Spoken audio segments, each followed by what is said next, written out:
Hello, അസ്സലാമു അലൈക്കും. ഇത് വൻപയറാണ്. അപ്പോൾ ഇതുകൊണ്ട് ഞങ്ങൾക്ക് പായസം വെച്ചാലോ?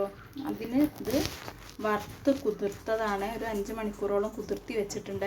അത് ഇനി നല്ലോണം കഴുകിയിട്ട് ഞങ്ങൾക്ക് കുക്കറിലേക്ക് ഇട്ടാം. ഇനി കുക്കറിലിട്ടിട്ട് നല്ലോണം വേവിച്ചെടുക്കണേ. ഇനി എല്ലാവരും വിശേഷം എന്താ? എല്ലാവർക്കും സുഖം തന്നെയല്ലേ? എല്ലാവരും ഇനി ഒന്ന് സപ്പോർട്ട് ചെയ്യണേ, ഒന്ന് സബ്സ്ക്രൈബ് ചെയ്യണേ. ഇനി ഇത് ഒരു 3 വിസിൽ അടിച്ചോട്ടെ.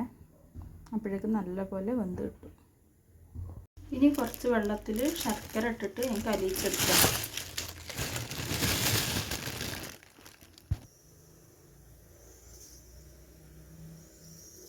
ഇത് പാകത്തിന് വെന്ത് വന്നിട്ടുണ്ട്. ഇനി ഇതൊന്ന് ചെറുതായിട്ട് ഇങ്ങനെ ഉടച്ചെടുക്കണം. ഇനി ഇതിലേക്ക് 2ാം പാൽ ചേർത്ത് കൊടുക്കുക. ഇനി ഇത് കുറച്ച് നേരം വറ്റിച്ചെടുക്കുക. 2ാം പാൽ ഒഴിച്ചതിൻ്റെ ശേഷം ഒന്ന് തിളപ്പിച്ച് കുറച്ച് വറ്റിച്ചെടുക്കുക. ഇനി കുറച്ച് അരിപ്പൊടിയോ മൈദപ്പൊടിയോ എടുത്തിട്ട് ഇതേപോലെ കുറച്ച് വെള്ളത്തിൽ കലക്കുക. എന്നിട്ട് ഞങ്ങൾക്ക് ഇതിലേക്ക് ഒഴിച്ചു കൊടുക്കാം.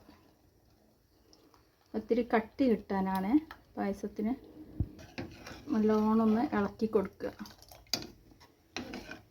പായസത്തിൻ്റെ ഈ വെള്ളത്തിന് കുറച്ച് കട്ടി കിട്ടാനാണ്. നിങ്ങൾ ഈ വിധത്തിലൊന്ന് ഉണ്ടാക്കി നോക്കണം കേട്ടോ. നല്ല ടേസ്റ്റ് ഉണ്ടാകും കഴിക്കാൻ. ഇനി ഇതിലേക്ക് ഞങ്ങൾക്ക് ശർക്കരപ്പാനി ഒഴിച്ചു കൊടുക്കാം.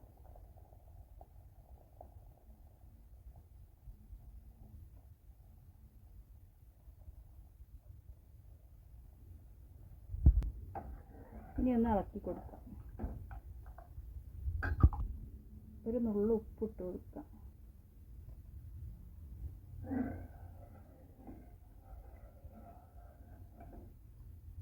ഇനി തിളച്ച ശേഷം കുറച്ച് ഏലക്കാപ്പൊടി ചേർത്ത് കൊടുക്കാം. ഇനി ഗ്യാസ് ഓഫ് ചെയ്ത ശേഷം ഞങ്ങൾക്ക് തേങ്ങയുടെ 1ാം പാൽ ചേർത്ത് കൊടുക്കാം.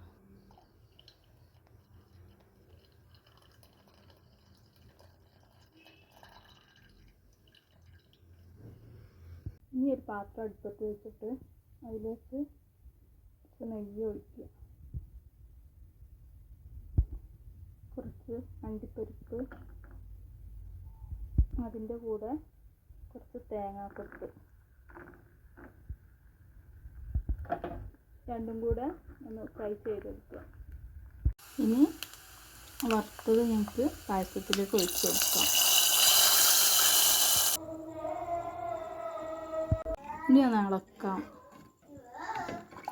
അടിപൊളി പായസം റെഡി. എല്ലാവരും ഒന്ന് ഉണ്ടാക്കി നോക്കിയിട്ട് ഒന്ന് കമൻറ്റ് ചെയ്യണേ.